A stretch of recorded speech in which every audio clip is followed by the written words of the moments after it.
Hi, good morning. Welcome to the Business Spotlight series. I'm here with Pete Walker from Magnus in Harrogate. How you doing, Pete? Yeah, very good. Thanks, Mike. Pleasure to be on. Thank you for having me. You're most welcome. Thanks very much for joining us. So, if you could start us off, and as always, give us a bit of an introduction as to who you are, what it is that you do, how long you've been doing it for, please, Pete. Of course, yeah, no problem, Mike. So, I am the co-owner of a UK group called Sisu Central Services. And Sisu has three subsidiary companies that are within that group. So you've got Brownlee Cale, which is an employment agency working in the professional construction staffing space. You've got Magnus CQP, which is a accountable consultancy for the UK construction space, so a little bit different. And then we've got a global mining consultancy called Mining Competency and Advisory Services, which is essentially a professional training competency service for the mining industry. Um, in terms of how long I've been doing it, so I've been in recruitment for 17 years now, Mike, so a long time. And then, yeah, more recently, I've moved into looking at actual more consultancy services, so more accountable services for our customers, as opposed to just placing individuals in businesses. So yeah, it's been a good journey. In terms of kind of next steps for us, we're also in a quite an exciting transformative phase actually. So we launching a talent and management intelligent platform, which is going to be known as Astrala, which is due for launch in May time. So yeah, I can tell them a bit more about that. But yeah, it's quite an exciting project we're working on at the minute. Nice. So, in terms of that group setup and how you got involved with that, tell us a little bit more about that kind of journey, really. What Yeah, made you so recruitment? so I think in terms of that kind of group setup, so I'd worked in recruitment in a business called Linear Recruitment actually for about 12 years, and then set up my business in 2018. So of those 17 years, seven of them have been as a business owner. And yeah, started off just as most solopreneurs start up. You're basically on a great client list. You've got a good business. You've got a good relationships in the construction recruitment space, and essentially, I wanted to do things a little bit differently. I was never really a transactional type kind of recruiter. I was much more of a relationship value added kind of long term service provider. And yeah, so started off kind of 2018, and then obviously COVID kind of came in 2000 and 2020, and we're literally kind of 18 months in. So and as you can imagine, the construction industry stopped dead for a good few weeks. So yeah, that was eye-opening, frightening as a Yeah. new business owner. Yeah, so that was challenging. But I think off the back of that, then we were working in a lot of public sector kind of infrastructure space. Mhm. So a lot of it was highways, water treatment, those type of Yeah, yeah. sectors. So actually, the critical infrastructure kept going through COVID. So we're actually, I don't know whether it was more than luck than judgment, but we got through that period, and then yeah, from there really, I actually our business actually merged with another business called TSA. So actually, my business was initially called Brownlee Cale became Brownlee Dean became Brownlee Cale, and then actually we actually merged businesses, and that's when we started thinking about more consultancy services. Now we add more value to the industry. Yeah. I think for me it was a lot about um, I was always interested in the industry as opposed to the recruitment piece. So actually, yes, recruitment, we were good at that, but I was more interested in actually what our customers were delivering, what type of projects they were delivering, really getting Yeah. under the bonnet of actually what our customers did. So that was kind of how I transitioned into more consultancy work. Fantastic. And what was the kind of difference that you wanted to make? You said you went from your job into business. What was the spark for that? The kind of, yeah, the difference that you wanted to make, I suppose. Yeah, I think for us, I think it's I think probably this is where we've moved into more consultancy work. It's been a natural step really because we started off as a recruitment business. That's great, but as a recruitment and the employment agency we have is still a very successful business in Brownlee Cale. But I think where we've seen a gap in the market, or where what I was really passionate about was actually I wanted to be accountable for the services I was delivering.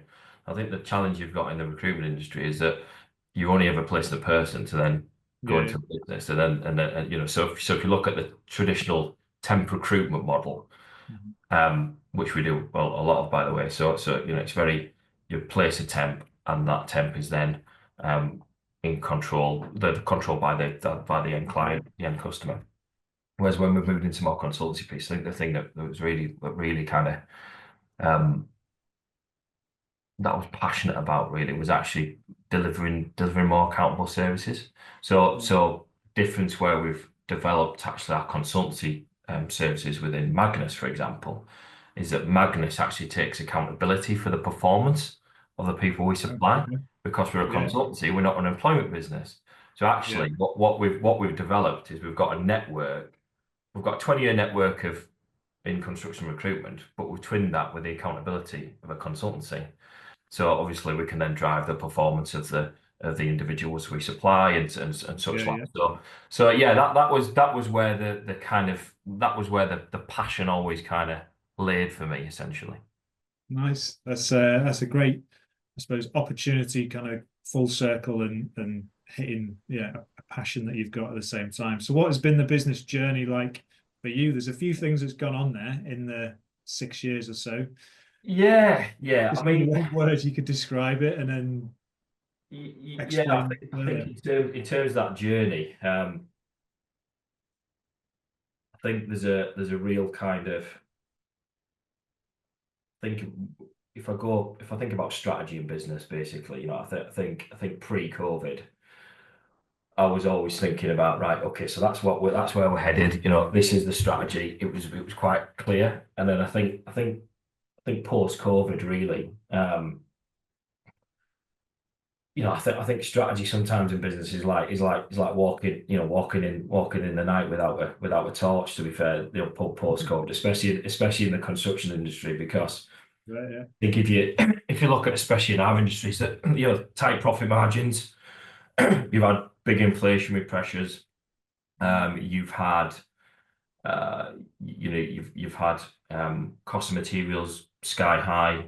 Um, there's business insolvencies consistently, especially 2024 was. I think the stat was in 2024 that I think almost 20% of businesses that actually became insolvent in the UK in 2024 were in the construction industry. So that tells you the situation. So I think as a business owner and kind of working through that, almost that I think that adaptability and Yeah. intuition to just make key decisions, I think is what I've learned. I think if I go back to kind of the key thing that I've learned is it's an infinite game. You're almost I think when I first started in business, I found it quite lonely, Mike, to be fair. I Yeah. obviously I've been through the situation with COVID. I had a small team of about 4 or 5 at the time. Mhm. Um, and you've got to stay strong for your team, haven't you? So therefore you get in a situation where you've got to almost kind of put the armor on, so to speak. That place, yeah. Um, but I think you've got to, and then probably part of the reason why I merged with our business partner at the time, and Texas Associates was the business we merged with to become Brownlee Cale and develop our group. Was really I just wanted to have fun with like-minded people and actually share ideas and have Yeah. someone to bounce off. It was never really for me about kind of EBITDA or selling a business or anything like that. I mean, that's great, by the way. If you want to do that, that's Yeah. fantastic. But for me, it was more about, well, actually just I just want to enjoy this journey, and it's a bit of an infinite game for me, and and that's I enjoy that part of it. But I think you've got to be on that journey with like-minded people who you can bounce off and learn from and share ideas with and fix Yes, things yeah. together, and and I think that's for me, that's the big thing that I've learned throughout my journey is that I think if you got that around you, you'll be okay. Because sometimes it's a bit lonely if you're on your own.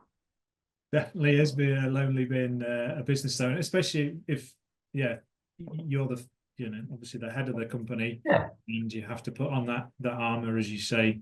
But yeah, life is not necessarily an end goal that it finishes and you think, great, that's all done. As you say, it's a never-ending kind of, or dancing on the ever-moving carpet of life is an expression that I've heard. And Absolutely. Yeah, yeah, of course it is. And I think that's it. And I think, I think that when you start talking about your teams, if I look post-COVID, for example, you've got to adapt and you've got to change, and that's the market, certainly the construction market that we're working in.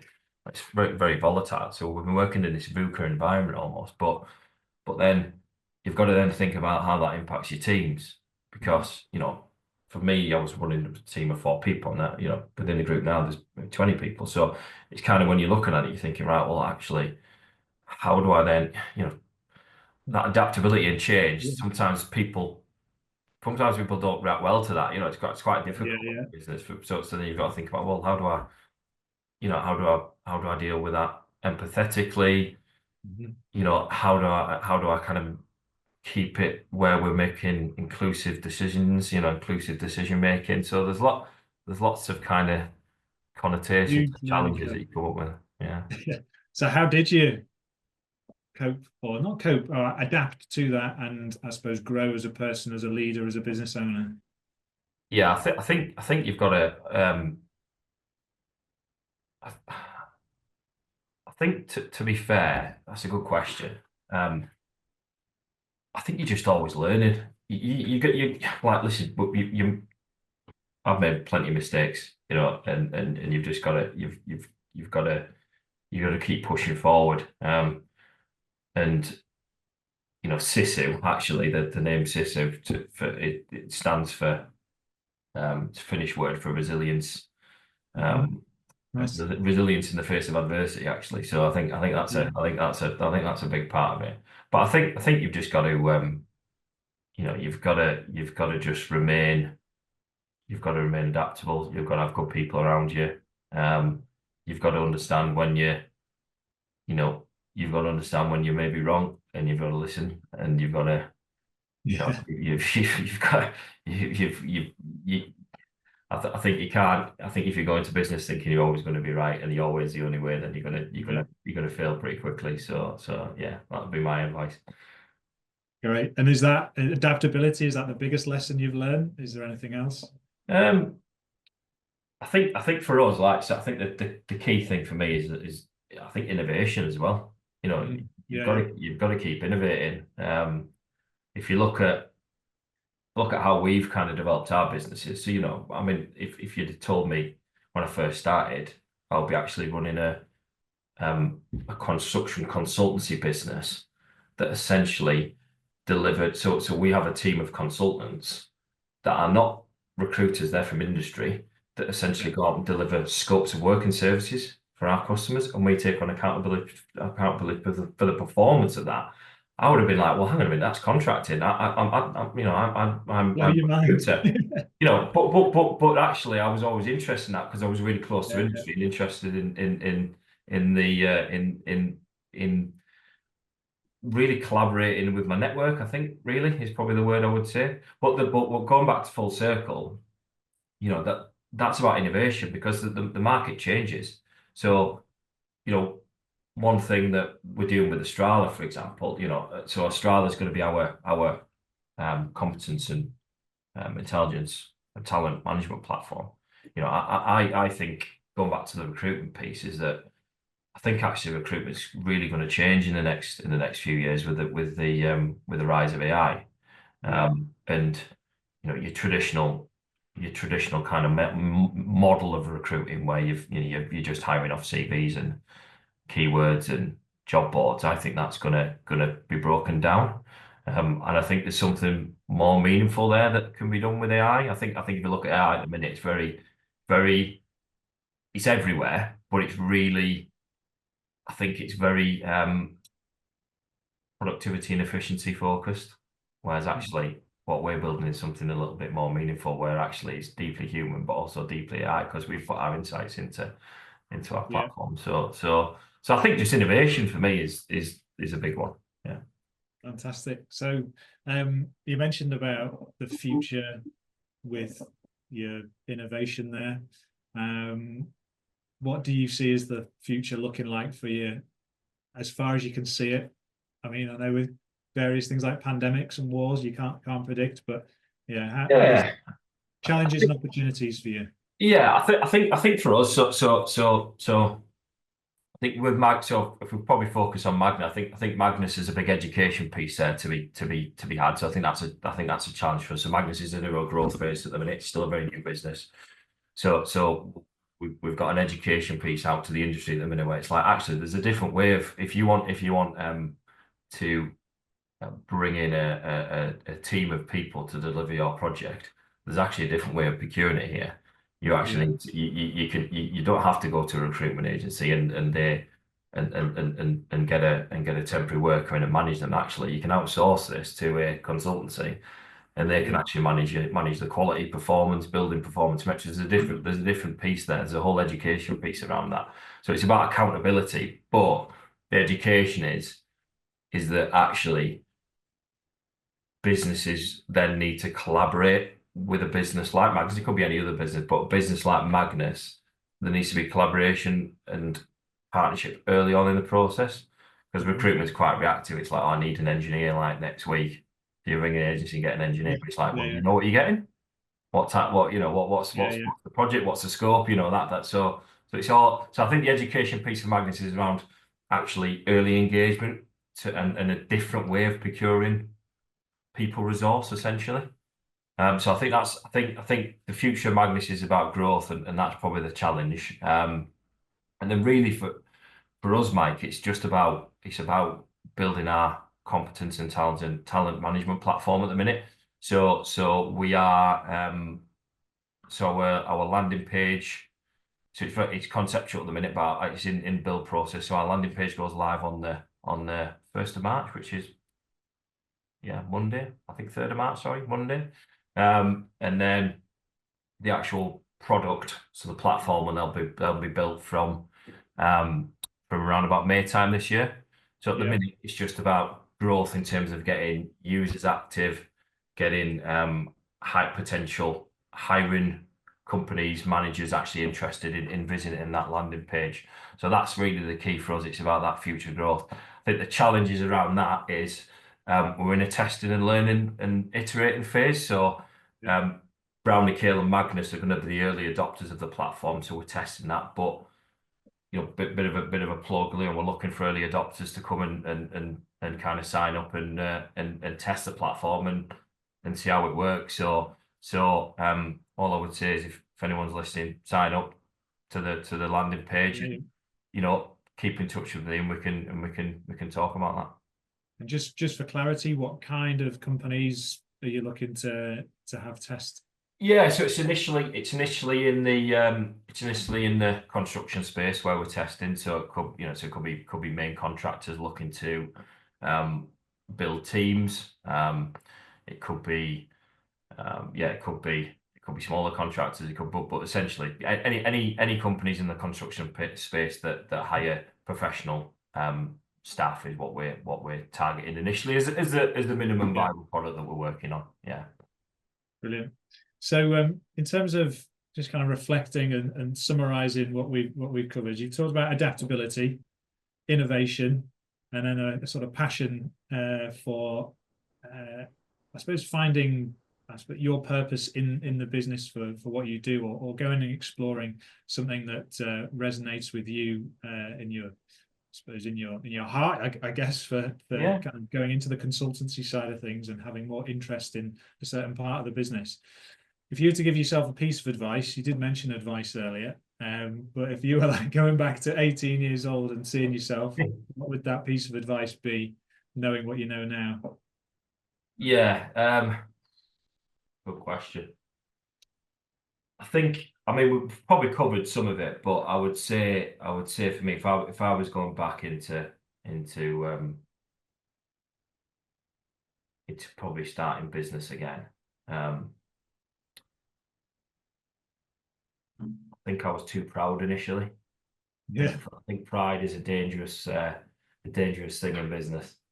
I tried a lot. I tried a lot of things, and probably like just did it very. I was very insular in probably my thinking. So I think going back to what I said about having people around you yeah, who actually know more than you, and who can advise and guide. And listen, you might not take all their advice. You might take snippets of their advice yeah. or whatever. But I think for me that's really the biggest advice I could give is that really, because I think pride can get in your way. That's a great piece of advice. Nice to share. I mean, something that kind of resonates. You say you don't have to take everyone's advice. You can be thankful for it and grateful for it and open-minded to receive it. Then just take a little bit of whatever you get that you think that's a good bit Yeah. for me. And then you're making your own building blocks to make your own way in what you do, but not being shut off to people's experiences and offers of help. I think it depends on what you're doing as well. Like, if you want to scale a business, then you're going to reach a point where you're going to need help, and you're going to need advice around you, because you can't do that on your own. You're going to need a team, ideally that knows more than you. So that's the key. And let that team, as a leader, kind of do the things that they're really good at and let it flourish, and just kind of take a step back almost at points. Yeah. That's something I've struggled with, actually, to be fair. I think when it's your baby, you try and control Yeah, things a little bit, but yeah, I think yeah, letting go is crucial. excellent. So on that point, in terms of coming to the end of the interview and giving you an opportunity, you've mentioned a bit of latest news around launching your latest landing page and that platform. In terms of where people could find you or any more latest news, so it could be just a case of sharing a website or getting that platform link out. Feel free to do that now. Yeah. So to be honest, Mike, think Australia and building that platform's key for us at the minute. So as I said, 3rd of March, landing page goes live. It's absolutely free to sign up. Once you sign up, you can register your profile, essentially register for updates when the actual platform goes live, which is in May. In terms of who that's for, as I said, hiring managers and HR leaders initially within the construction industry, and job seekers and professionals. So I think what that will do, so in terms of what the platform will do for hiring managers, reduce turnover, build future ready teams, cut hiring costs. In terms of for job seekers, really it's about finding roles that align to beyond skills and career aspirations. It's about gaining probably visibility to hidden talents that are not on your CV. Key thing is it's about beyond the CV. It's about actual competence and intelligent matching. That's what the platform's about. Fantastic. Well, So sorry, just on that, Mike, and then yeah, I think if people just follow me on LinkedIn, I'll be posting updates. awesome. Well, we'll post suitable links and your LinkedIn profile on the description of the video as well, so people can contact you there if they want to reach out. You've shared some really good stuff for helping others understand the journey as well. So thank you very much for that. And I wish you all the best for future success of the business, and hope it keeps going from strength to strength for you, Pete. Thanks, Mike. Appreciate you having me.